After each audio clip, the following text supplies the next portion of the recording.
আর্য অপর্ণাকে ফুলসজ্জায় surprise দিতে গিয়ে অপর্ণার সামনে রাজনন্দিনীর মুখোমুখি হয়ে গেল আর্য সিংহ রায় এবং রাজনন্দিনী নিজের হাতে অপর্ণাকে আর্যর হাতে তুলে দেয়। তারপরই আর্য অপর্ণার নতুন জীবন শুরু হয়, উদযাপন করা হয় ফুলসজ্জার রাত। তো বন্ধুরা, এই নিয়ে বিস্তারিত জানতে হলে এখনই ভিডিওতে লাইক দিয়ে পুরো ভিডিওটি দেখতে থাকো। শুরুতেই থাকছে আর্য অপর্ণাকে সারপ্রাইজ দেওয়ার জন্য নিজের হাতে তার রুমটাকে সাজিয়ে গুছিয়ে নেয়, ফুলে ফুলে ভরে থাকে পুরো ঘর। তারপর অপর্ণাকে রাজলক্ষ্মী সিংহ রায় নিজে শাড়ি গয়না দিয়ে সাজিয়ে দেয় এবং অপর্ণা আর্যর ঘরে ঢোকা মাত্রই আর্য অপর্ণার মাথায় ফুল ছিটিয়ে অভিনন্দন জানায় নতুন জীবনের একসাথে পা রাখার জন্য।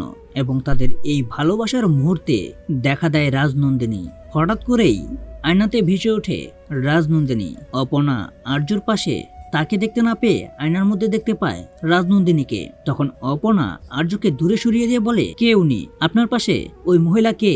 তখন আর্যও রাজনন্দিনীকে দেখে অনেকটাই শকড হয়ে যায় এবং অপর্ণাকে বলে, কেউ না, তুমি শান্ত হও। এই বলে যখন আর্য অপর্ণাকে সান্ত্বনা দিয়ে জড়িয়ে ধরে, ঠিক তখনই আয়নার গ্লাস ভেঙে ওই আয়নাটা ফ্লোরে পড়ে যায়, যেটা দেখে আর্য অপর্ণা দুজনেই প্রচন্ড ভয় পেয়ে যায়। তারপরই রাজনন্দিনী সিংহ রায় আর্য অপর্ণার সামনে এসে হাজির হয় এবং এসেই বলতে থাকে, শুভকামনা তোমাদের নতুন জীবনের জন্য। আমি রাজনন্দিনী এতদিন আর্যর অতীত হয়ে আর্যকে আগলে রেখেছিলাম।